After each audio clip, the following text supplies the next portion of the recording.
For months, nothing happened. The sky stayed quiet, cold, predictable, high above Earth, beyond the noise of cities and the pull of gravity. A small object moved through space. Slow, silent, easy to miss.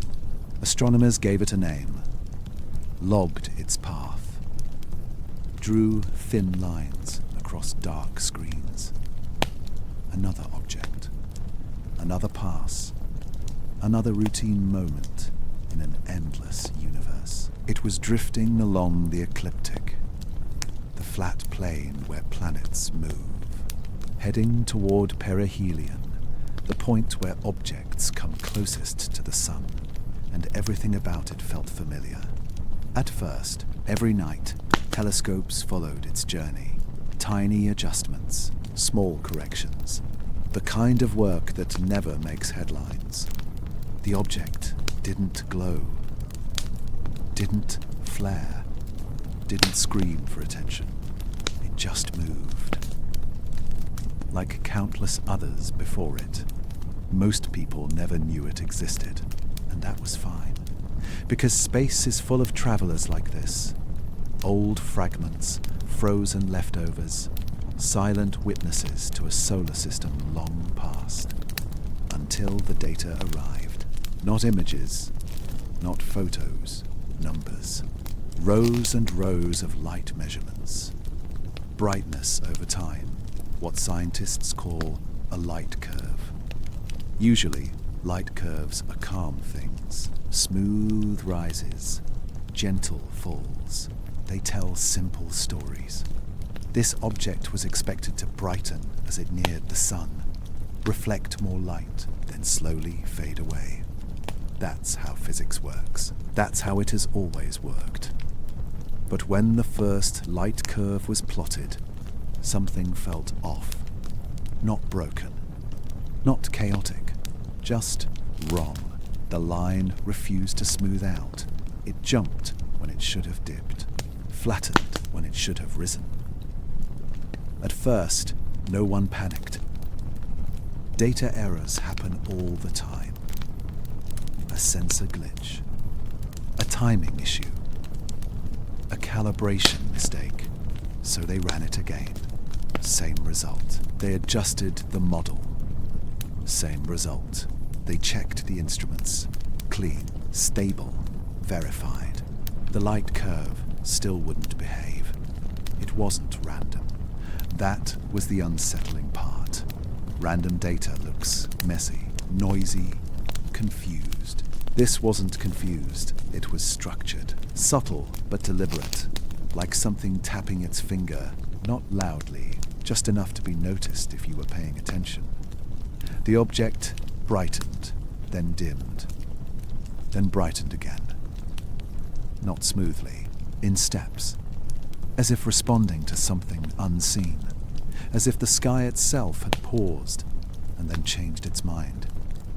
Astronomers stared at the screen longer than they meant to. Some leaned back in their chairs, others leaned forward. No one said much. Because when data breaks expectations, silence comes first. You don't jump to conclusions in science. You doubt yourself.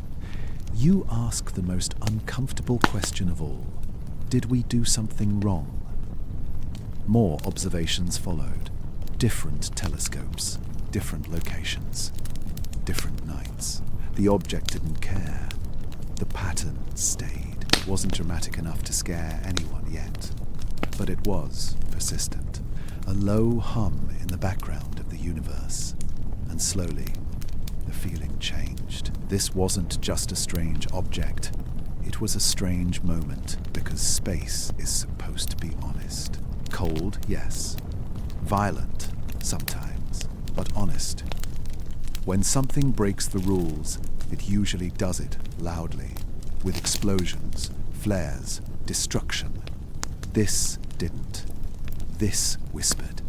As the object continued its approach toward perihelion, the sun's glare should have washed everything out.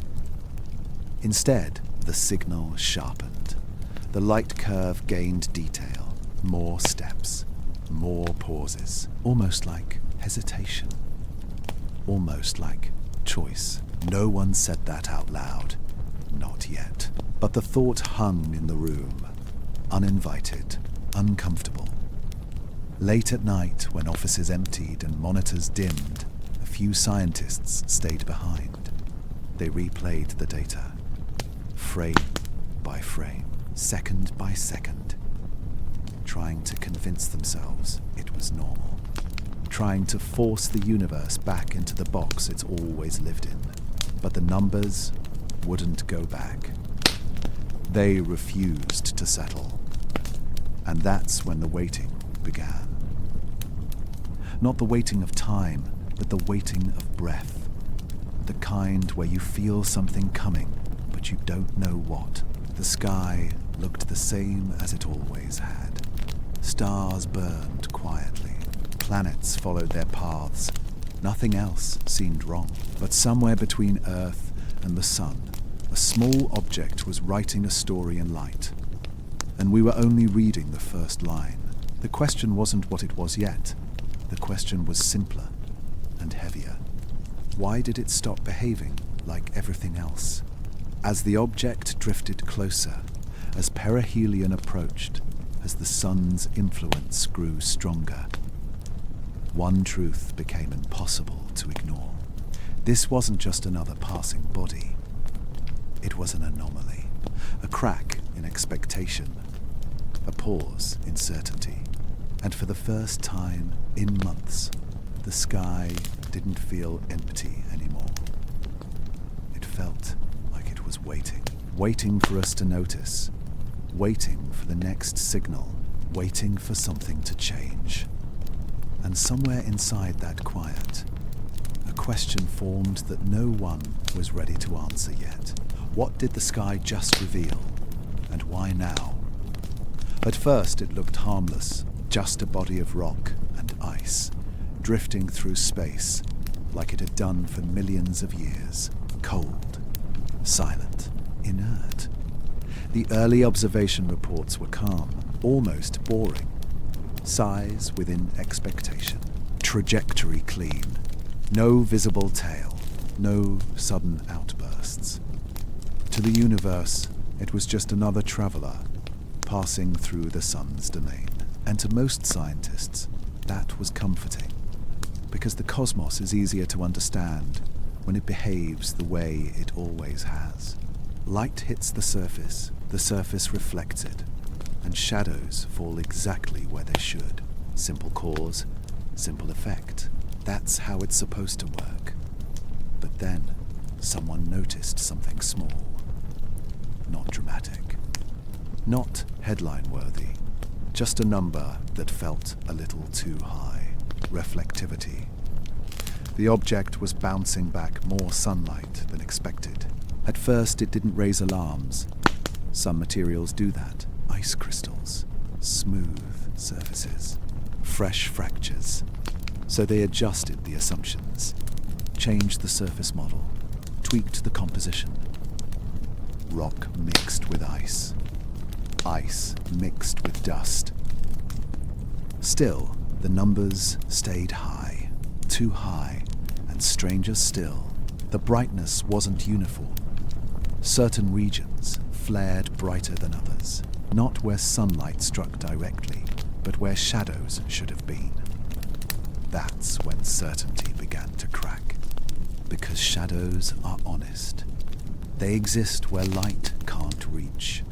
They don't glow, they don't shine, they don't suddenly reflect more light than their surroundings. Yet here they were, on the data. Bright patches, appearing in places that should have been dark.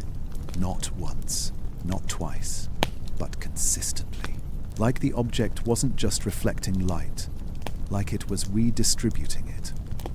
Scientists stared at the graphs longer than usual, zoomed in, zoomed out, checked angles, checked rotation.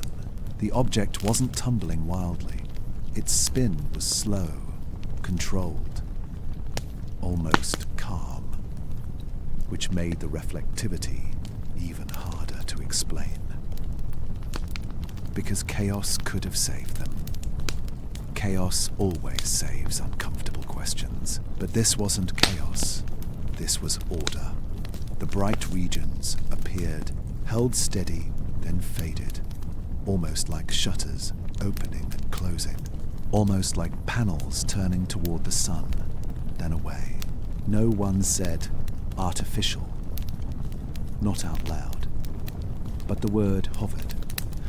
Unspoken words are the heaviest kind. Emails started to sound different, less confident, more cautious. Phrases like unusual behavior, unexpected reflectance, further analysis required, careful language. Because science doesn't panic, it hesitates. Still, doubt crept in. If this were just ice, why didn't it behave like ice? If it were rock, why did it reflect like polished metal?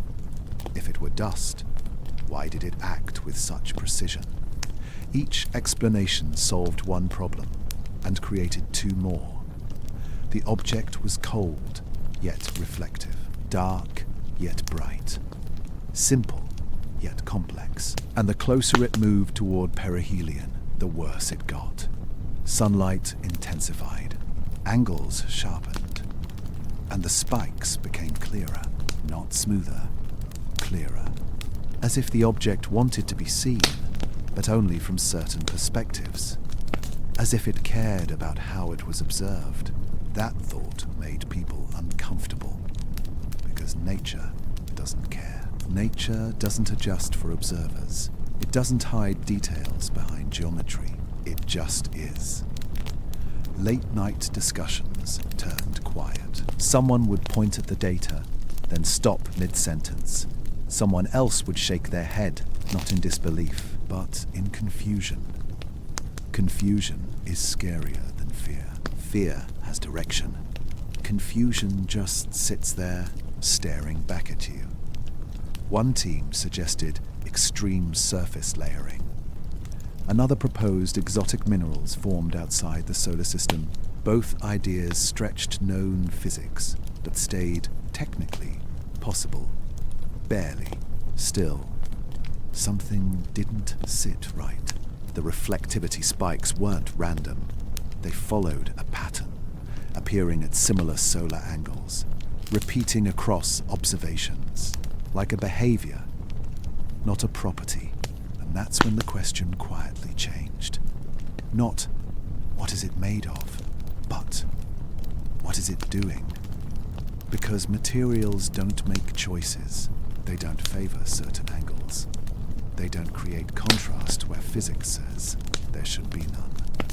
Unless something is shaping the interaction, unless the surface isn't passive, unless the object isn't just reacting to the sun, but responding to it. That thought stayed buried, but it changed everything.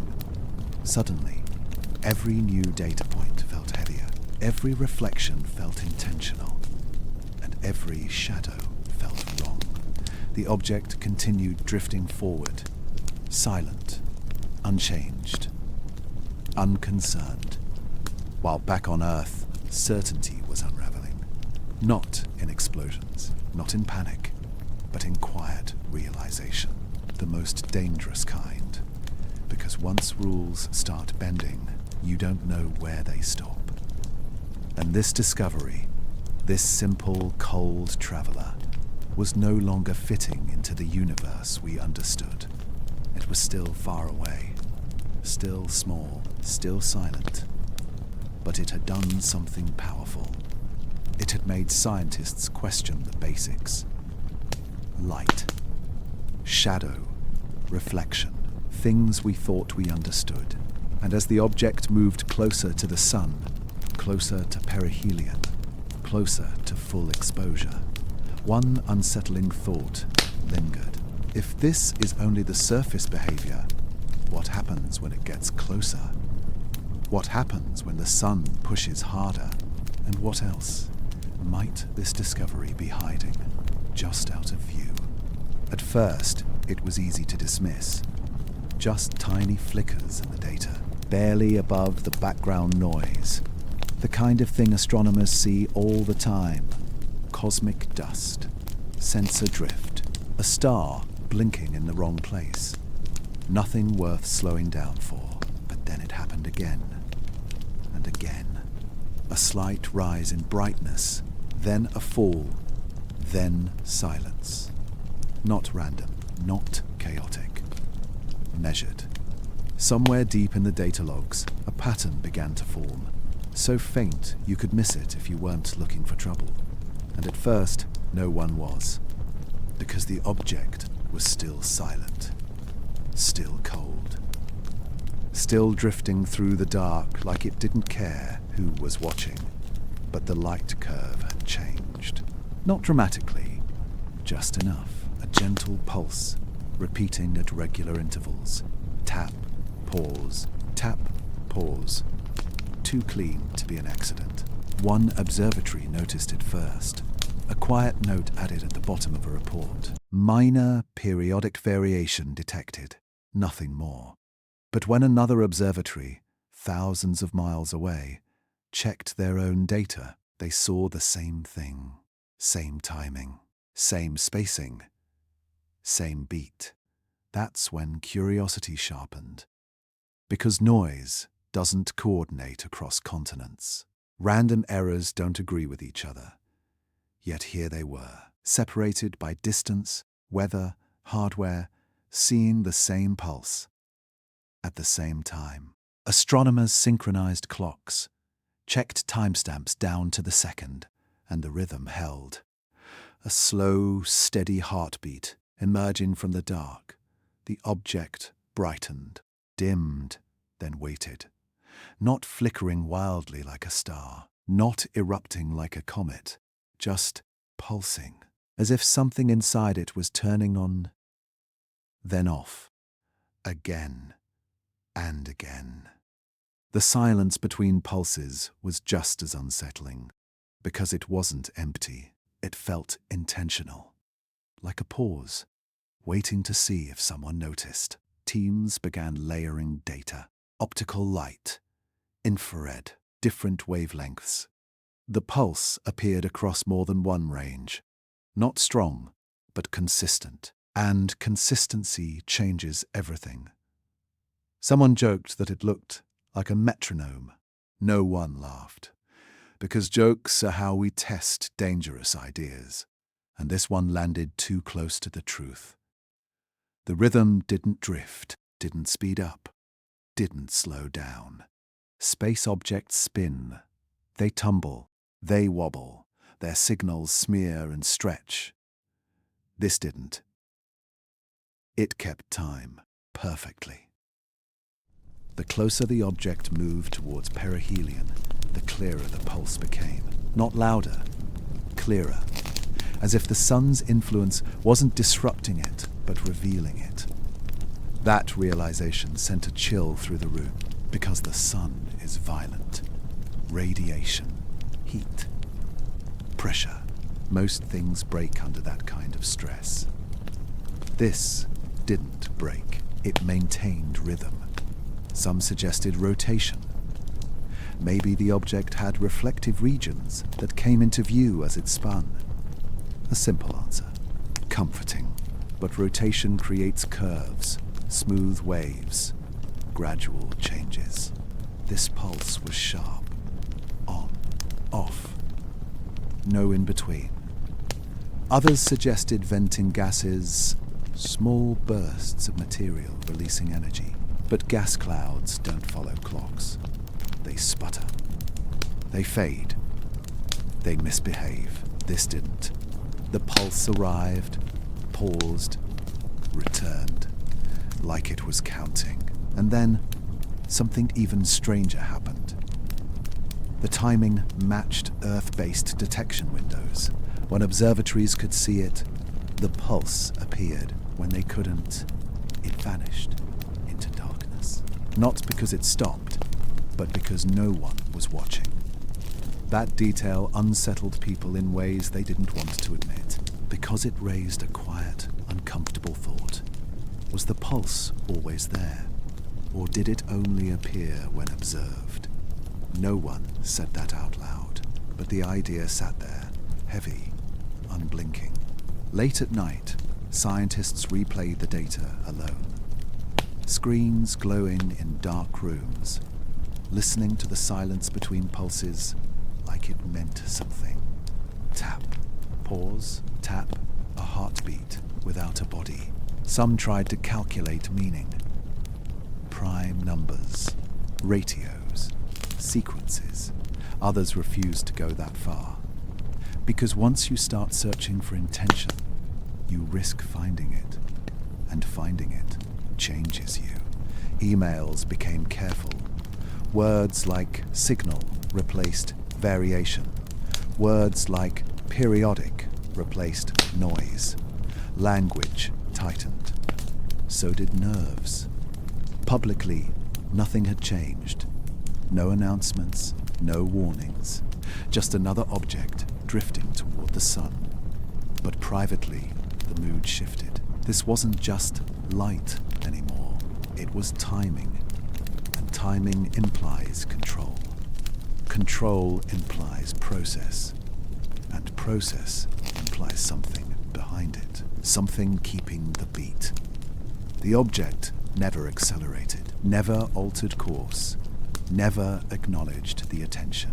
It just pulsed patiently, steadily, like it had all the time in the universe. And maybe it did, because whatever was happening out there didn't feel rushed. It felt deliberate, measured, as if this wasn't the first time it had done this, as if it had pulsed before, in other systems, under other suns, as if we were late to the observation. The idea was terrifying in its simplicity. Not invasion, not attack, just presence. Doing what it always does, whether we understand it or not. As the object slipped deeper into the sun's influence, the pulse continued, unbroken, unconcerned. And that's when the question stopped being scientific. It became personal. Because when something keeps perfect time in the dark, you have to ask yourself, is it signaling? Is it functioning? Or is it simply alive in a way we don't recognize? And if someone or something is keeping the beat, who taught it the rhythm? And more importantly, who was it meant for? The first thermal readings didn't cause alarm. They never do. Heat data usually behaves politely. It follows rules, simple rules. Closer to the sun means warmer. Farther away means colder. That logic has guided astronomy for centuries. So when the object moved closer to perihelion, everyone expected the same thing. A steady rise in temperature. A predictable curve. Nothing surprising. Nothing worth losing sleep over. But the numbers didn't rise. They dipped, just slightly at first. Enough to make someone blink, then check again. The object was closer to the sun than it had been days earlier. Yet it was cooler. Not dramatically, not impossibly, just wrong. But first, it was blamed on shadows. Maybe its rotation exposed darker regions. Maybe its shape blocked heat unevenly. Those explanations brought comfort. Comfort doesn't last long in science. The next set of readings arrived, and the temperature dropped again. Closer, cooler. That's when people stopped talking mid-sentence, because this wasn't just unexpected, it was backwards. Thermal models were pulled up, adjusted, rewritten. Assumptions changed. Surface roughness, material density, subsurface ice. Every known trick was tried. Nothing fit. The object should have been heating up. Instead, it was shedding heat, almost like it was resisting the sun. Then, just when the models were stretched to their limits, the temperature rose, but not where it should have. The object slipped into partial shadow. Sunlight weakened, distance increased, and the thermal readings climbed. Warmer in the dark. That's when the room went quiet. Because shadows don't add heat. They take it away, unless something else is at work. Unless heat isn't just arriving, but being managed. The data didn't show spikes or flares. No explosions, no vents, no violent release. Just smooth changes. Controlled changes. Cooling when exposed, warming when hidden. As if the object knew when to protect itself. As if it understood the difference between danger and safety. Someone whispered the word insulation. Another suggested layered materials. Others nodded, slowly unsure. Because insulation doesn't reverse heat flow. It only slows it. This wasn't slow. It was precise. Timed. Almost synchronized with the light pulses. Brightness dipped. Temperature dipped. Brightness rose. Temperature followed. Two separate systems behaving together.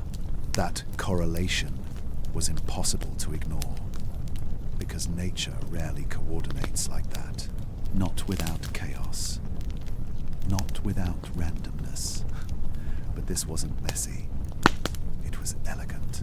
And elegance is unsettling, especially when it appears where it shouldn't. As the object continued towards perihelion, the sun pressed harder. Radiation intensified. Solar wind surged. This is where fragile bodies crack, comets erupt, asteroids fracture. This object didn't. Its temperature flattened, stabilized, like a hand pressing gently against a door, keeping it from opening too far. That's when the question changed. Not, why is it cold? But, how does it know when to be cold? Because regulation implies feedback. Feedback implies sensing. And sensing implies awareness, at least at some level. No one wanted to say that, so they didn't. They talked about thermal inertia, delayed response, exotic conductivity, words built to keep the universe familiar. But late at night, when screens glowed and offices emptied, those words felt thin, because the object wasn't just reacting, it was anticipating. Cooling before peak exposure. Warming before complete darkness, as if it was reading its environment and responding accordingly. A machine would do that. So would something alive. Neither answer felt safe. One scientist pointed out something chilling. The thermal pattern repeated. Not perfectly, but closely enough.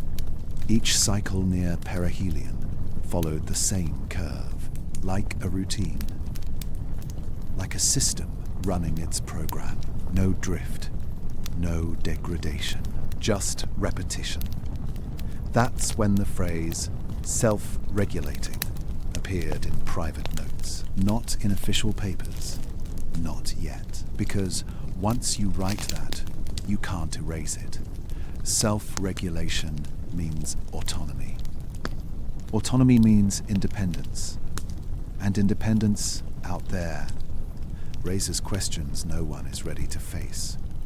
The object didn't change course, didn't respond faster, didn't escalate. It simply maintained balance against the most violent force in the solar system, the sun. That alone should have been impossible. But impossibility doesn't stop reality. It only delays acceptance. As the object slipped through perihelion, closer than it had ever been, the temperatures remained calm, controlled, as if the sun wasn't a threat, just another variable. And that's when fear quietly crept in. Not panic, not terror, fear of implication. Because if something out there can manage heat, manage light, manage timing. Then what else can it manage? And why does it need to? The data ended where it always does, at the edge of what instruments can resolve. Beyond that, silence. No final spike, no dramatic failure, just a steady thermal curve, fading into distance. As if the object had finished a task, as if it had passed a test. And back on Earth, with the sun still burning, and the sky looking the same as ever, a disturbing thought took root. If this object can regulate itself, protect itself, adapt quietly, then maybe it wasn't built to survive us noticing. Maybe it was built to survive stars. And if that's true, then this wasn't just heat that shouldn't exist. It was control. And control means purpose. Which leads to the question no one wanted to ask yet. If something out there is regulating itself, what is it waiting for? At some point, the mystery stopped belonging to one lab. It spilled outward. Quietly at first, a second team reviewed the data, then a third, then a fourth. Different countries, different instruments, different methods, same results, the same pulse, the same thermal shifts, the same impossible patterns. That's when the anomaly widened, because one strange dataset can be ignored, two can be debated. But when everyone starts seeing the same thing, from different angles, at different times, silence becomes harder to maintain. Emails crossed borders, short messages, carefully worded. Are you seeing this too? Can you confirm? Please tell us we're wrong. They weren't wrong. Each confirmation tightened the knot. The object behaved the same way no matter who looked at it. Brightness rose and fell in rhythm. Heat moved against logic. Reflectivity spiked where shadows lived. Every team tried to break the pattern, to prove it was coincidence, to find the flaw. They changed filters, adjusted algorithms, removed entire chunks of data. The pattern survived. It didn't care who doubted it. It didn't care who wanted it gone. It just stayed, like a stain that won't wash out, no matter how clean the surface looks. At conferences, the mood shifted. Not openly, not on stage, but in the hallways. In the pauses between talks, people spoke slower, listened more, avoided eye contact when certain charts appeared, because now it wasn't about discovery, it was about responsibility. Once an anomaly is shared, it becomes real. And this one came with weight. No one wanted to be the first to say the wrong thing, so they said nothing. Official summaries stayed neutral. Unusual behavior observed. Further study required. No definitive conclusions. Safe language. Language designed to hold the door shut, even as pressure builds behind it. But privately, the conversations changed tone. This wasn't about instruments anymore. It was about agreement, the unsettling kind. Because when independent teams converge on the same result, science usually celebrates. This time, it hesitated, because agreement removes escape routes. You can't blame hardware. You can't blame bias. You can't pretend it's local noise. The anomaly wasn't local. It was systemic, global, shared, and that meant it belonged to the universe, not the observers. Someone finally said it in a closed meeting. Not loudly, not confidently, just enough to be heard. This isn't going away. No one argued. Instead, they stared at the projected data, lines rising and falling together, light and heat moving in quiet coordination, a pattern that refused to behave like nature, yet also refused to announce itself as anything else. That ambiguity was the cruelest part, because the anomaly didn't shout. It whispered, and whispers force you to lean in, even when you don't want to hear what's being said. Teams began cross-checking timing. The pulses aligned down to the second. Teams compared thermal curves, nearly identical. Small variations, but the same structure. Like copies made from the same original. That's when the question stopped being technical. It became social. Why, if everyone sees it, does no one want to name it? Because naming something gives it shape.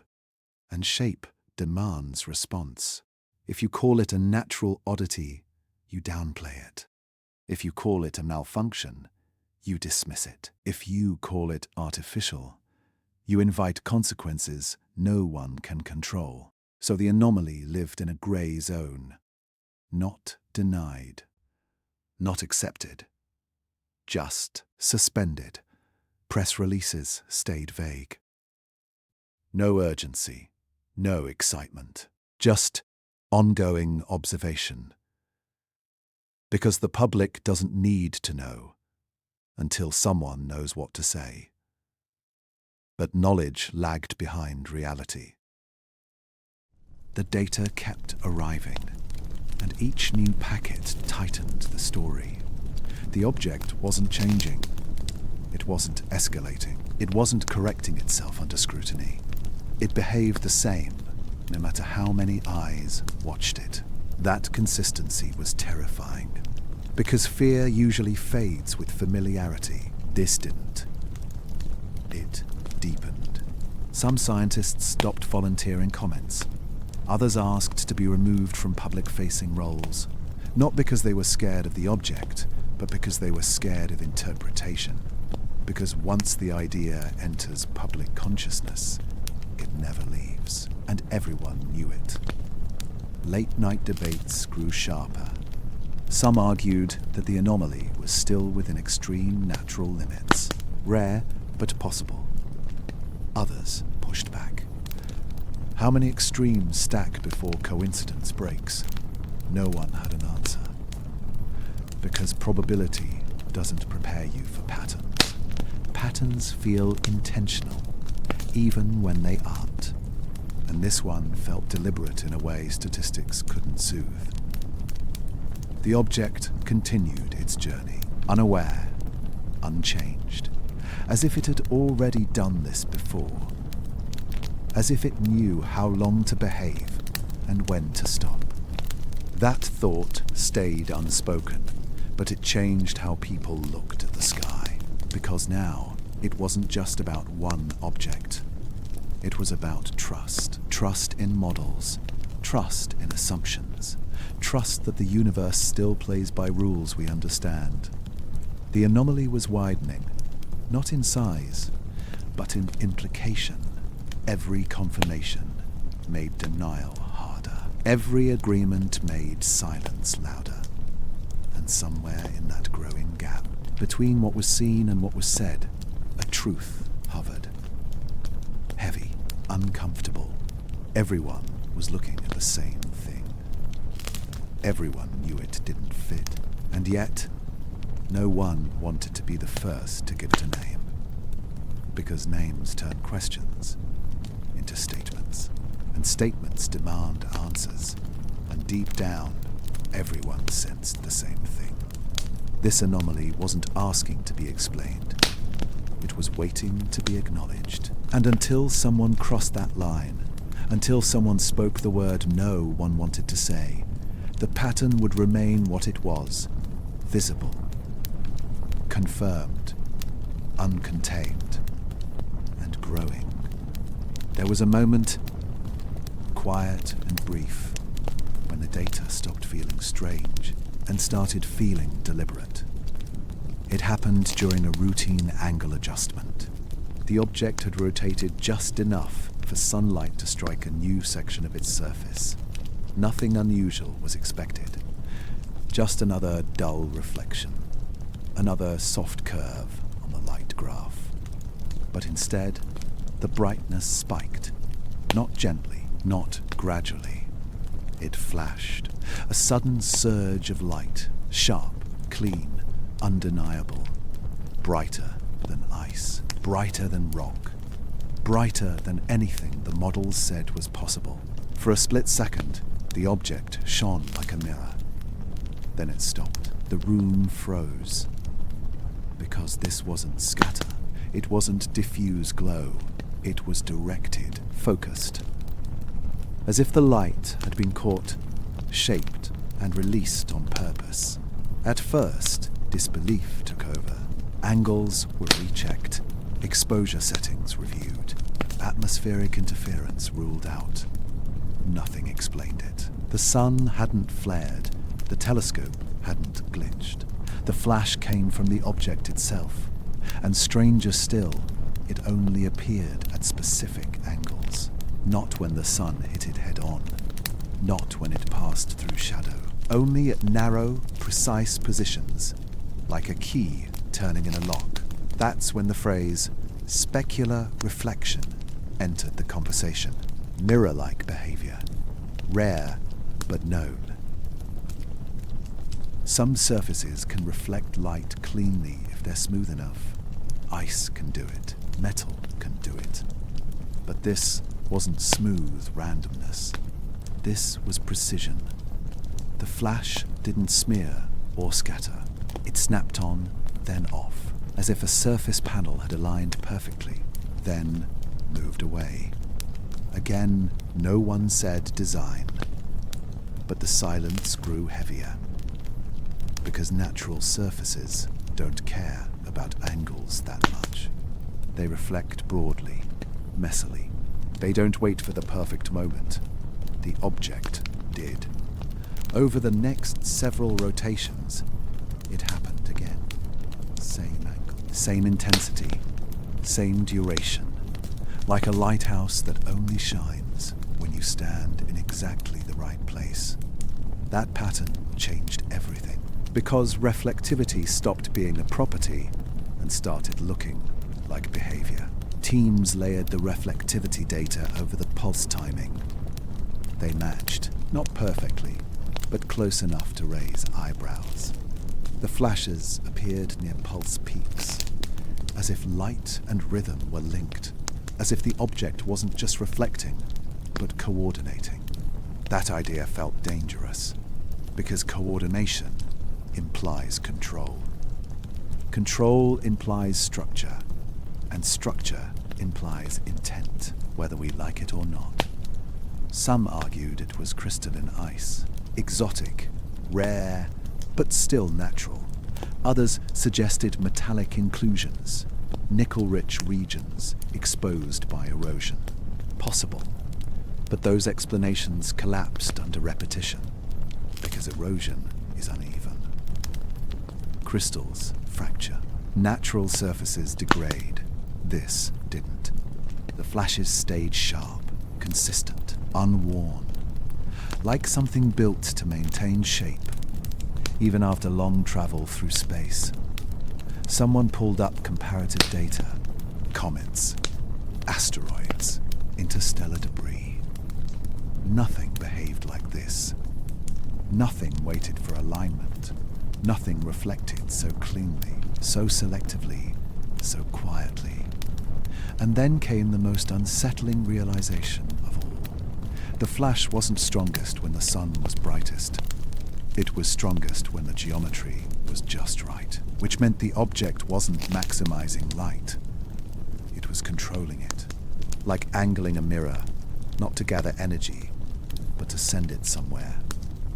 That thought landed hard, because sending light implies direction, and direction implies a target. No one wanted to speculate where, so they didn't. Instead, they focused on physics, surface roughness calculations, microstructure simulations. None of them produced results this sharp without artificial precision. Even the most extreme natural models fell short. The surface would need to be smooth at a scale nature rarely achieves, and maintain that smoothness across time, radiation and temperature swings, against the sun, against vacuum, against millions of years. It didn't make sense, and yet the data didn't lie. Each flash appeared clean, bright, controlled, then vanished without residue. No debris, no heating spike, just light, used, and gone. Like a signal that didn't want to linger. That restraint was chilling, because if this were random, it would be sloppy. If it were violent, it would be obvious. This was neither. It was quiet confidence, as if the object didn't need to shout. It only needed to be precise. Someone finally said it, half joking, half serious. It's acting like an instrument. The room went still, because instruments are built. They are designed to interact with the world in specific ways.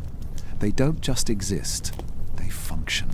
No one laughed, because the word fit too well. The reflectivity wasn't everywhere. It was localized, specific regions, specific responses, specific outcomes. And suddenly, the object didn't feel like a rock tumbling through space. It felt like something facing outward, deciding when and how to reveal itself. The public still knew nothing. The sky still looked the same. Stars burned. The sun rose and set. But among those watching closely, the question had shifted again. Not, is this unusual?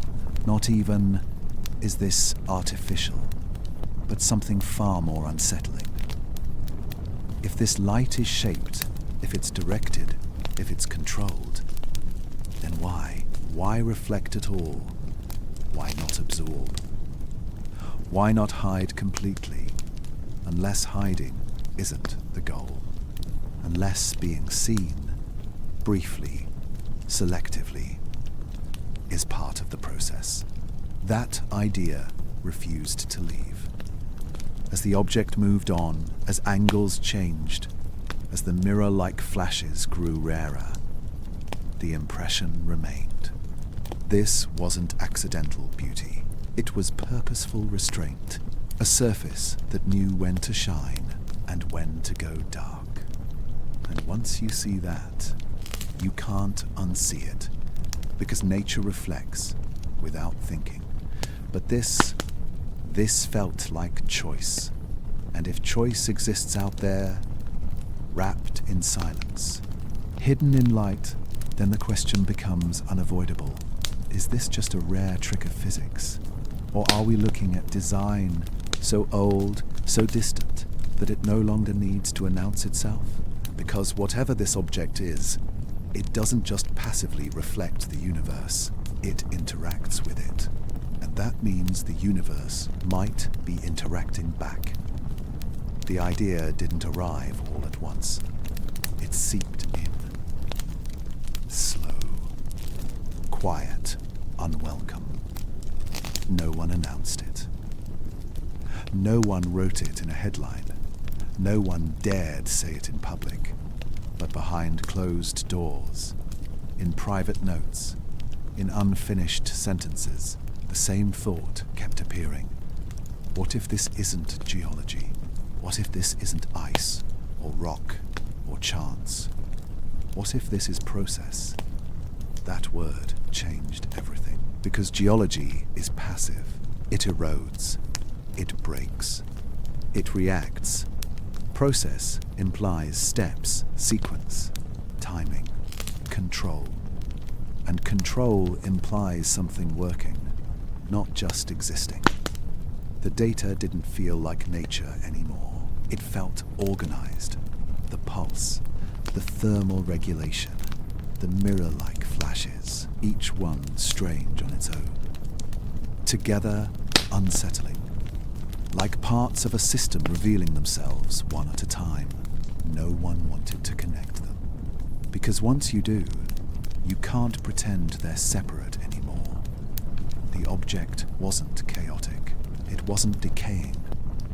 It wasn't slowly falling apart like most things in space. It was stable. Too stable. Stable across heat. Stable across radiation. Stable across time. That kind of stability isn't common. It's designed.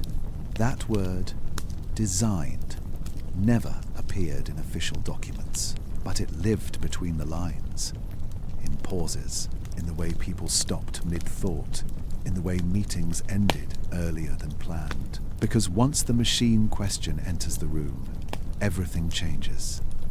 A machine doesn't have to be loud. It doesn't have to move.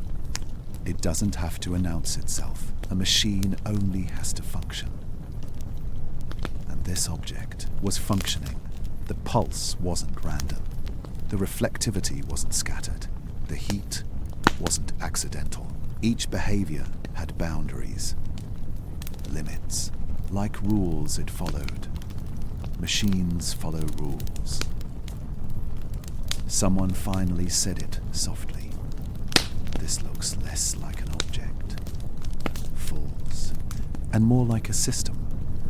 No one argued, because systems don't have to think. They just have to run. That idea felt safer and worse at the same time. Safer because it removed intent. Worse because it raised a new question. Who built the system? And why is it still running? The object didn't communicate. It didn't broadcast messages. It didn't change course to meet us. It just passed through, quietly, doing what it always does. Which suggested something chilling. We weren't the audience. We were incidental. Like ants noticing a train track, long after the trains stopped caring. That realization stripped away comfort. Because if it's a machine, it wasn't made for us. It was made for something else. Something older, something larger, something patient. The idea spread carefully. No emails titled artificial object. No bold claims. Just cautious language. Non-natural behavior. Structured response. Functional characteristics. Words designed to circle the truth without touching it. Because touching it means responsibility. Responsibility means consequences. And consequences mean history changes. Someone asked the obvious question. If it's artificial, why now? Why does it appear at this moment? Why does it pass through our system? Why do we see it at all? There were no good answers, only uncomfortable possibilities. Maybe it's old. So old that now doesn't matter. Maybe it's been drifting for millions of years, following a path set long before Earth had oceans. Maybe it's doing what it's always done, and we just happened to look up at the right time. That thought made everything feel smaller. Human history, human importance, all of it. Because if this machine predates us, then we're not observers. We're late arrivals. Another idea followed close behind. What if it's not alone? What if this is just one piece? One node? One fragment? A machine doesn't need to be big. It just needs to be part of something bigger. That idea never left the room. It just sat there, quietly, changing the air. Some argued it was still natural, a rare but extreme case. Nature can be strange.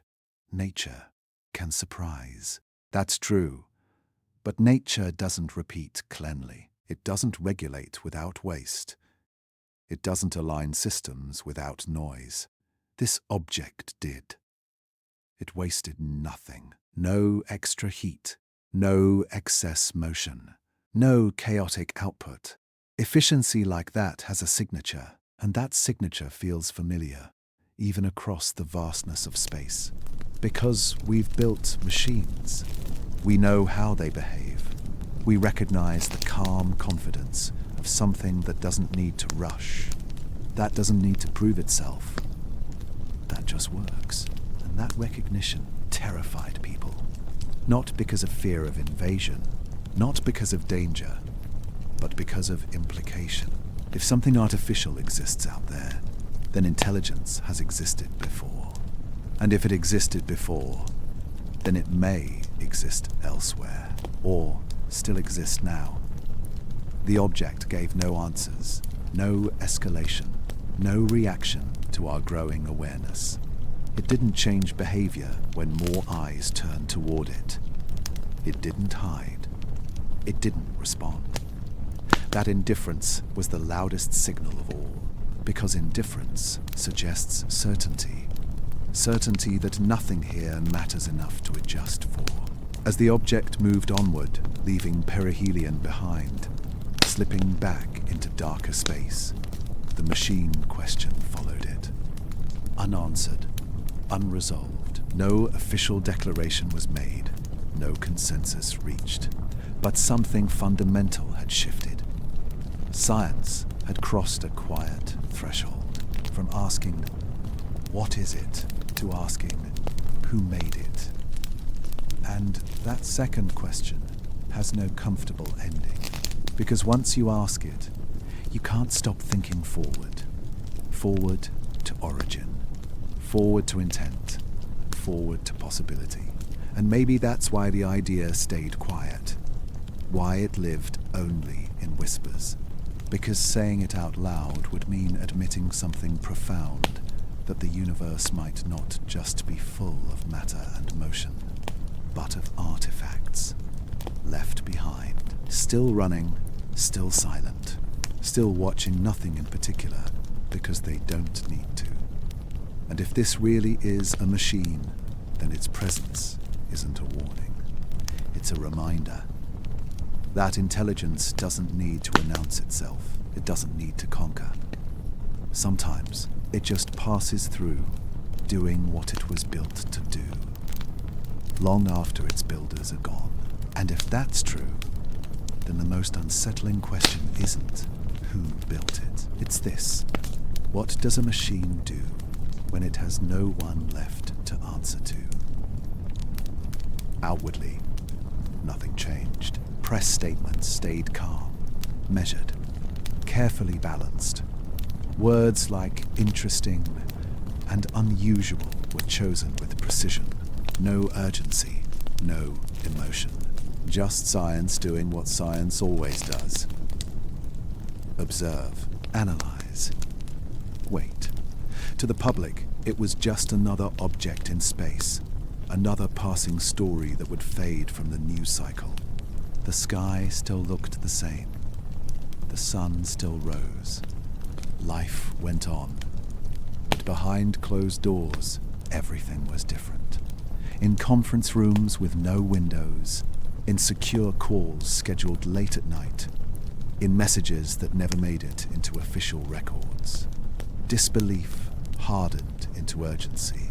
Not panic, urgency, because disbelief fades once evidence piles up. And the evidence was piling up fast. The anomaly wasn't weakening. It wasn't correcting itself. It wasn't vanishing under scrutiny. It was holding steady. That's what unnerved people the most. Usually, when humans focus on something long enough, it cracks. Mistakes appear. Errors surface. This didn't. The more it was observed, the clearer it became.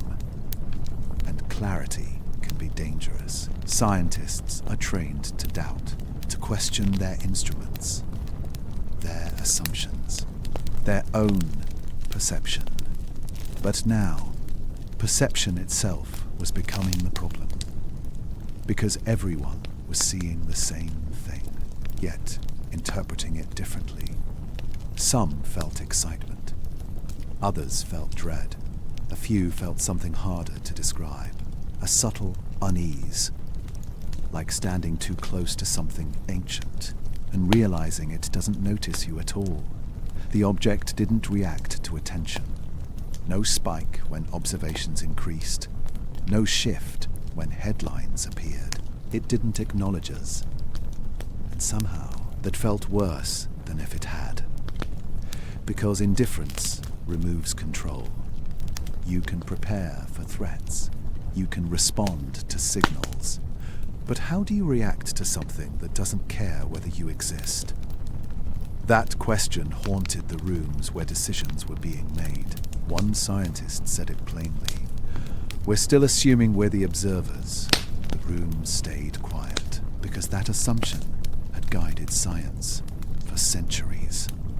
We look, we measure, we understand. The universe doesn't look back.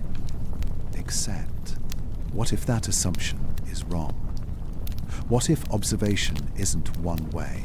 What if the act of watching changes what's being seen?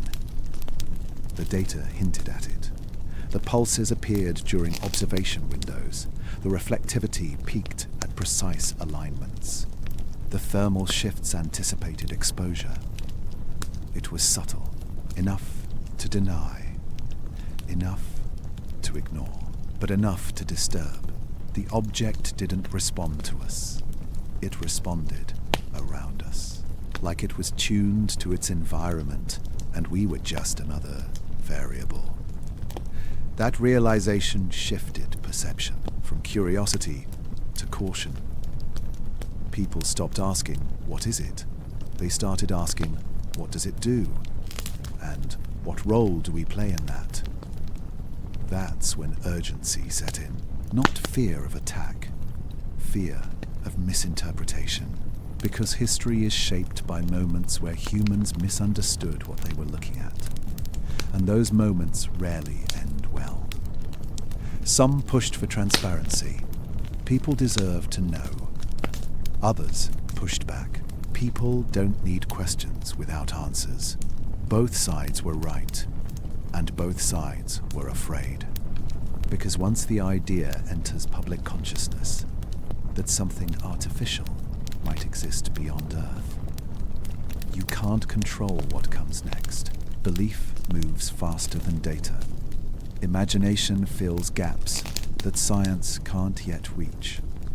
And imagination can be powerful and destructive. So the language stayed careful. Every sentence filtered, every word weighed. Not to hide the truth, but to delay it, to buy time.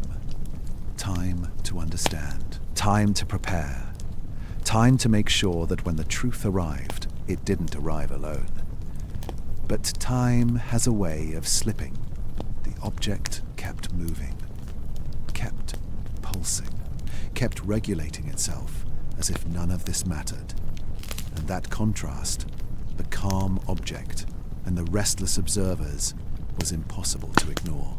One researcher described it quietly. It feels like we're studying footprints while something walks away.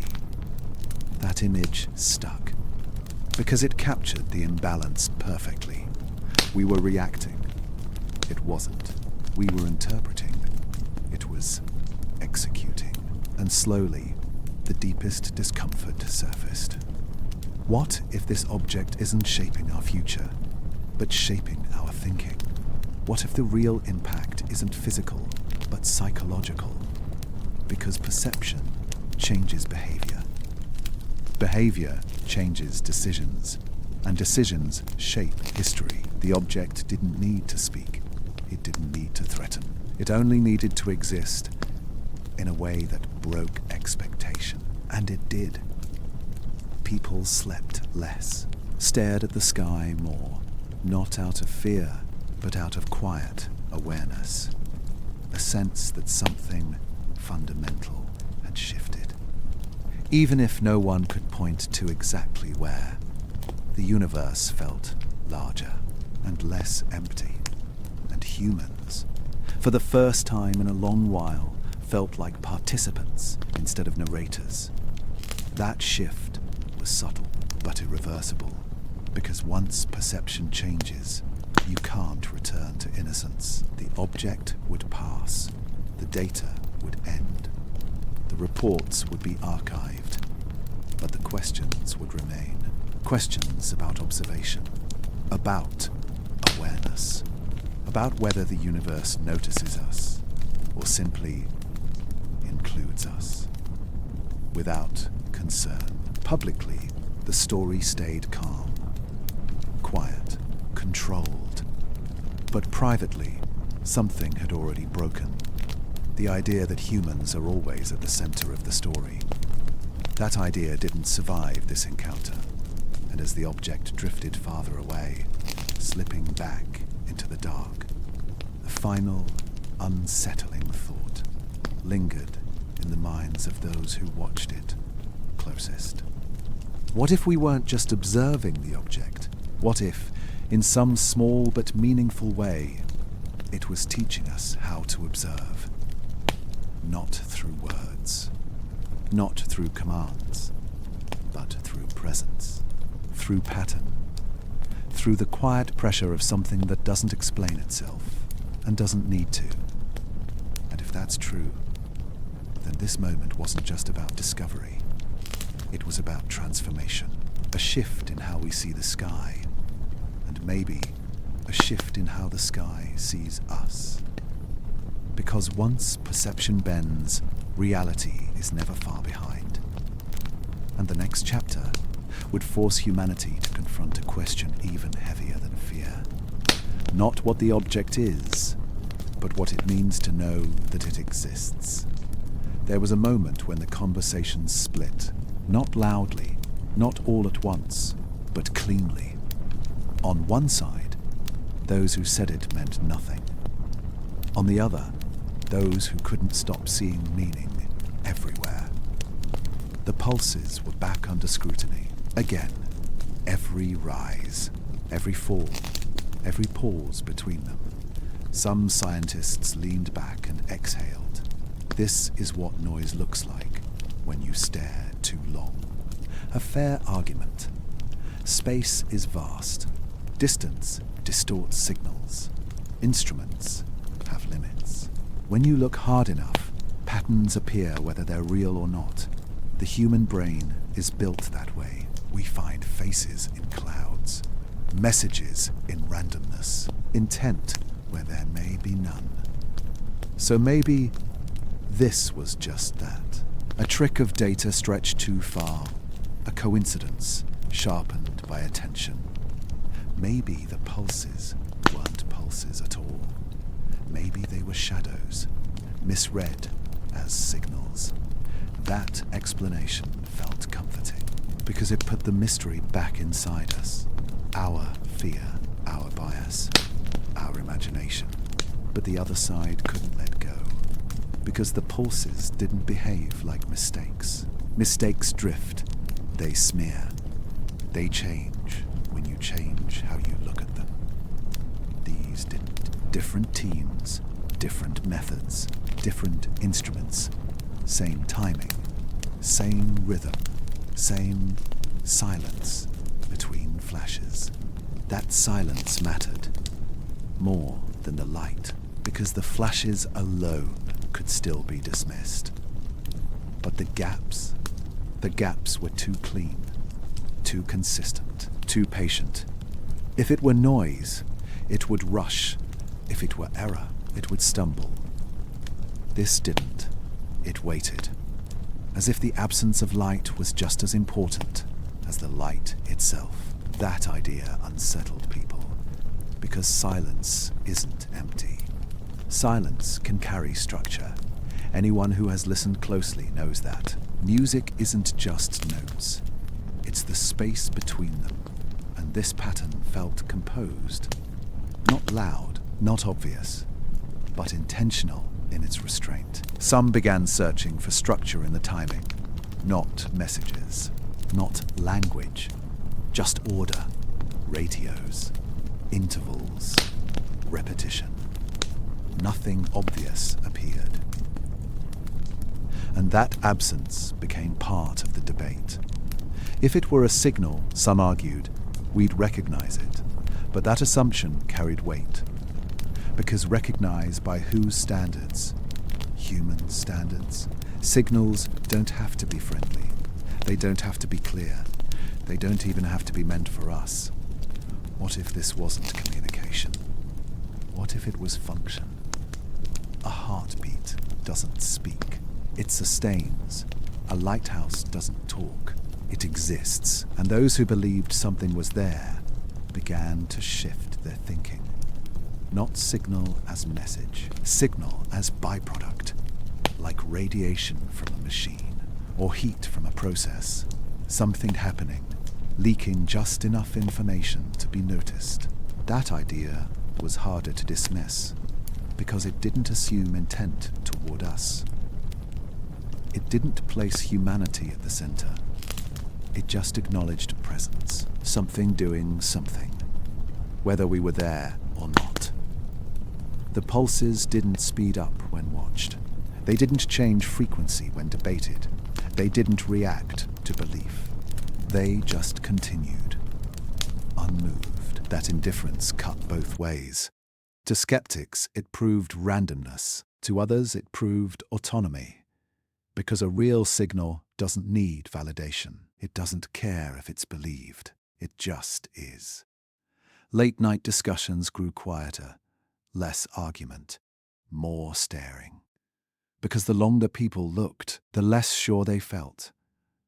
Not about the data, but about themselves, about where interpretation ends and projection begins.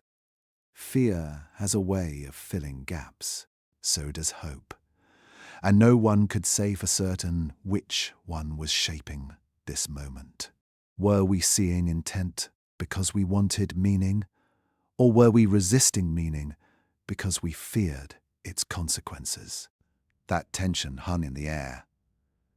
Unresolved, someone raised a difficult point. What if both sides are wrong? What if the pulses aren't meaningless and aren't a message?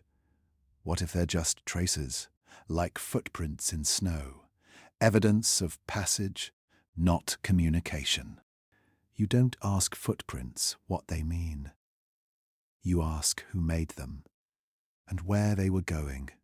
That reframed everything, because suddenly the argument wasn't about belief. It was about humility, accepting that something can exist without explaining itself, that not every pattern is meant to be understood, that not every signal is meant to be received. The universe doesn't owe us clarity. That truth landed hard. Because humans are storytellers. We need beginnings, intentions, endings. And this had none, just a pattern, appearing, persisting, then slowly fading as distance grew. The pulses weakened, not abruptly, gradually, like a voice moving away down a long hallway. Still rhythmic, still present, just harder to hear. And that fading created its own discomfort. Because questions feel heavier when they're taken away unfinished. As the object slipped farther into darkness, the debate lost urgency, not because it was resolved, but because opportunity was passing. Whatever this was, signal or shadow, it wasn't waiting for consensus. It wasn't staying until we agreed. It was leaving, and that fact reframed the fear. Because maybe the real danger wasn't misinterpretation. Maybe it was missing the moment entirely. History is full of moments like that. Things noticed too late. Questions asked after the answer moved on. The pulses continued, then thinned, then became indistinguishable from background noise. At some point, you couldn't say where they ended, only where they had been. And suddenly, the debate felt smaller. Not unimportant, just overshadowed. Because the object had done something quietly profound. It had forced humanity to argue, not about what it was, but about how we decide what is real. About how easily fear can become meaning. About how easily meaning can become illusion. Or truth. No one left that debate unchanged. Skeptics became more cautious. Believers became more restrained. Everyone learns something uncomfortable. That certainty is fragile, and that the unknown doesn't need to announce itself to change us. As the pulses faded into silence, one final question lingered, not spoken aloud, but felt. If this really was just noise, then why did it feel so ordered? And if it really was a signal, then why did it say nothing at all? Maybe the truth sat somewhere in between. Not signal, not shadow, but something older. Something that exists before interpretation, before fear, before meaning. Something that doesn't care whether we understand it, only that we noticed. And maybe that's why this moment matters. Not because we proved anything, not because we decoded a message, but because, for a brief time, humanity stood at the edge of the unknown and had to confront a difficult possibility. That sometimes the universe doesn't speak, it simply reveals. And what we hear in that silence says more about us than it ever could about what's out there.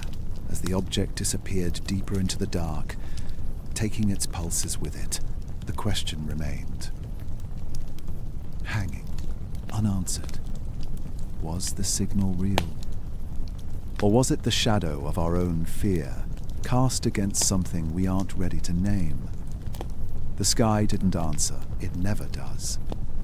But it remembered the moment we asked. At some point, the data stopped being the center of the conversation, not because it failed, but because it succeeded too well. The charts were complete, the observations finished, the object was already drifting away, and yet nothing felt resolved, because the real disturbance wasn't in the numbers anymore. It was in the questions they left behind. Questions that didn't belong to astronomy. Questions that didn't fit inside equations or models. Questions that followed people home. Late at night, staring at ceilings or looking up at a sky that suddenly felt different. Because once you see a pattern like that, you can't unsee it. The pulse, the regulation, the restraint. Together, they did something quiet, but irreversible. They cracked the boundary between what happens and what it means. Astronomy usually stops at description. This object didn't let it. It forced a deeper pause. If the universe can produce behavior this precise, this efficient, this controlled, then where does nature end? And where does intention begin? That question unsettled people in ways fear never could. Because fear fades, but doubt reshapes. For centuries, humans have separated the universe into neat boxes. Natural and artificial. Random and designed. Alive and inert. Those divisions made the cosmos understandable, comfortable. But this object didn't fit cleanly into any of them. It wasn't alive, but it behaved. It wasn't communicating, but it responded. It wasn't violent, but it was deliberate. And deliberation is hard to ignore.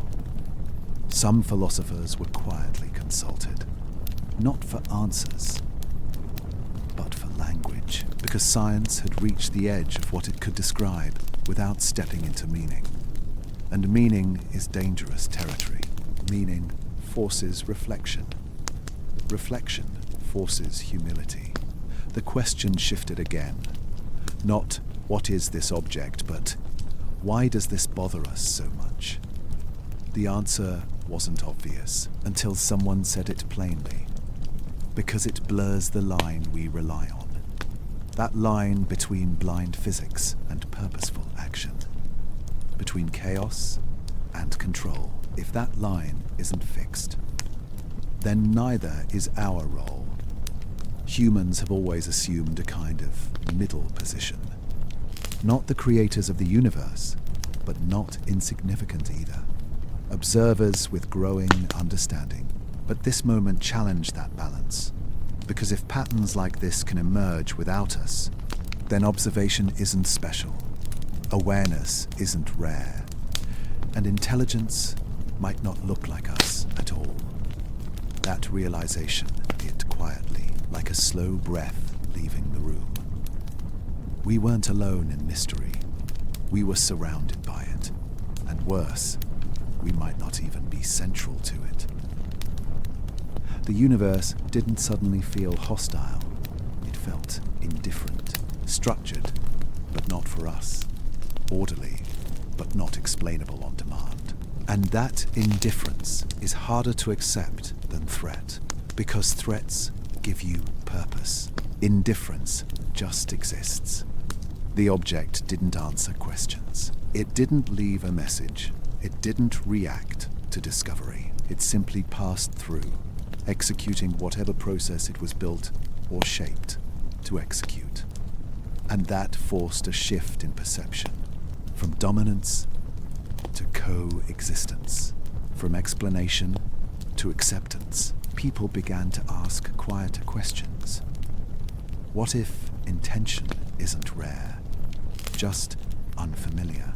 What if nature and design aren't opposites, but points on a spectrum we don't fully understand? What if the universe builds systems the way evolution builds life, slowly, silently, without asking permission? That idea didn't feel comforting, but it felt honest, because the universe has never promised simplicity, only consistency. And this object was consistent in ways that mattered. The awakening wasn't dramatic. No declarations, no philosophical revolutions overnight, just a subtle shift.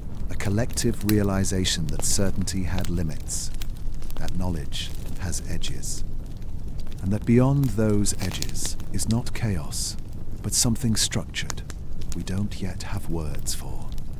The dark felt deeper after that, not emptier. Deeper, filled with processes we don't see, systems we don't recognize, patterns we may never fully decode. And, for the first time in a long while, humanity wasn't asking how to conquer the unknown. It was asking how to sit with it, how to exist without needing to be the answer. That shift mattered, because humility changes how questions are asked, and questions shape futures. As the object faded beyond reach, leaving behind only memory and debate, it became clear that its greatest impact was never physical. It didn't alter orbits. It didn't threaten worlds. It altered perspective.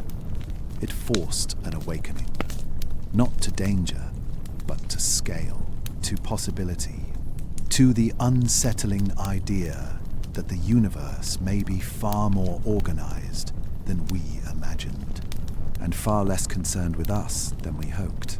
And in that realization, something ancient stirred. Not fear, not awe, but a quiet understanding that our place in the dark is not to dominate, but to observe carefully, question honestly, and accept that some truths arrive, not as answers, but as shifts.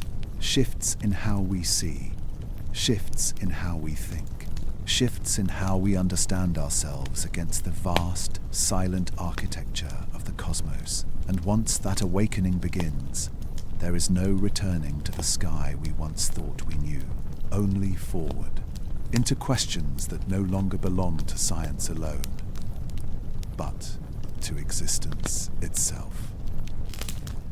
And the next chapter would leave us with something even heavier than uncertainty. Not a question about the universe, but about what happens after the universe lets you see a little more than you're ready for, and then goes silent again. And then it was over. Not with a sound, not with a flash, not with an ending that felt complete, just quiet. As the object passed perihelion and began its slow retreat from the sun, something subtle happened. The pulse weakened. Not suddenly, not dramatically. It thinned, like a heartbeat fading into distance. Tap, pause, tap. Then, longer pauses. Then, none at all. The light curve flattened. The rhythm that had held steady for so long lost its edge, lost its urgency, and dissolved into the background glow of space. At the same time, the thermal pattern collapsed. The careful balance, cooling under exposure, warming in shadow, smoothed out. No resistance, no regulation, just passive behavior. Like any other silent traveler, the object was still there, still moving, still real. But whatever had made it different was gone. Data streams continued, but they felt empty now. Numbers without tension, graphs without meaning. The anomaly had ended, and that unsettled people more than if it had exploded. Because explosions give closure. Silence does not. Scientists waited for a final spike. A last pulse. A farewell. Nothing came. The object drifted farther away, slipping back into the dark between stars, becoming smaller, colder, quieter, until it was just another point of light, indistinguishable, forgettable. Except it wasn't, because the questions stayed. They stayed in labs long after monitors went dark. They stayed in notes that never became papers. They stayed in minds that couldn't unsee what they had seen. Because data can end, but implication doesn't. The sky returned to normal. Orbits behaved. Models held. The universe resumed its familiar rhythm. And yet, something felt missing, like a sound that stops suddenly, leaving your ears ringing in the quiet. Some tried to wrap it up cleanly, a rare natural event, an extreme case, an illusion sharpened by attention. Those explanations were filed, archived, accepted, publicly. But privately, they felt thin, because nature doesn't usually stop mid-behavior. It doesn't perform, then withdraw. It doesn't reveal structure, then erase it cleanly, unless the structure was never meant to persist, unless it was temporary, purposeful, a phase, not a state. That idea lingered, uncomfortable, unprovable.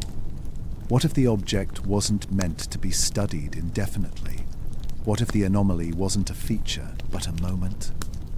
Triggered by proximity to the sun, activated by geometry, revealed only under specific conditions, then shut down, like a process completing its cycle. That thought reframed everything. Because processes end, messages end, tests end, and endings imply intent. But intent toward what? Toward us, or toward something else entirely? Some asked if this was a message, a signal meant to be noticed, briefly, then withdrawn. But messages usually repeat. They insist. This did not. Others suggested it was a test, not of intelligence, but of perception, a way to see who notices, who questions, who resists easy answers. That idea felt unsettling, because tests imply evaluation, and evaluation implies awareness. Then there was the darkest possibility, that it wasn't meant for us at all, that it was a warning, not to humanity, but to something else, a marker, a signal flare, a system checking in, then moving on, and we just happened to be nearby, accidental witnesses to a conversation not meant for us. That possibility carried a strange kind of humility, because it removed us from the center. We weren't chosen, we weren't targeted, we were present. And presence alone doesn't guarantee understanding. As weeks passed, attention shifted. New discoveries arrived. New anomalies demanded focus. The universe kept moving. It always does. But this moment left a quiet scar. Not on the sky, but on expectation. Because something had passed through our system. Done something undeniably structured. And then left without explanation, without consequence, without acknowledgement. That combination is rare and unsettling, because humans are used to cause and effect, action and reaction. But this had action without response, like a knock on a door that stops before you can answer, leaving you standing there, wondering who it was and why they knocked at all. The data will be studied for years, reanalyzed, reinterpreted, but the moment itself can't be repeated. Perihelion has passed. The geometry is gone. The conditions won't align again.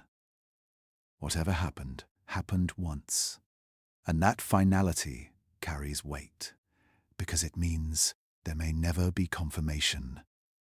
No follow-up. No second chance. Just memory and doubt and wonder. The sky looks the same now. Stars burn, planets turn. Nothing points to what occurred. And yet, anyone who watched closely knows the truth. Something was there. Something behaved in a way that doesn't fit cleanly into the old boxes. And then it stopped. Not with violence, not with drama, but with restraint, which may be the most unsettling ending of all.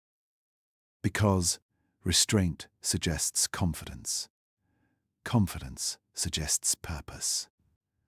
And purpose doesn't require applause. The object didn't leave us answers. It left us altered, more cautious, more aware, less certain that silence means emptiness. And maybe that was the point. Not to inform, not to warn, but to remind that the universe doesn't owe us clarity, that not everything announces itself, that some things pass through quietly, do what they were meant to do, and leave us changed, without ever explaining why. As the sky returns to silence, one final question remains.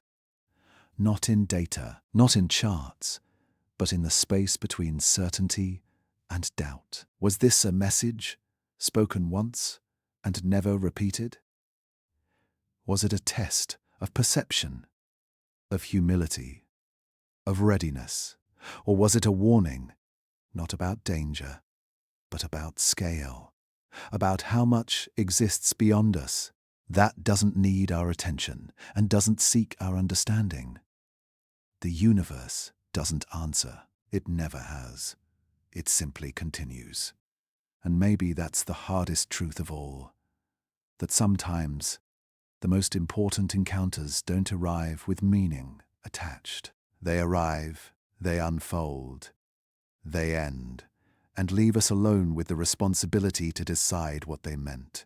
The object is gone now. The pulses have faded. The heat has settled. The sky is quiet again. But the silence feels different, heavier, like something has passed and the universe is waiting to see what we do with the memory of it.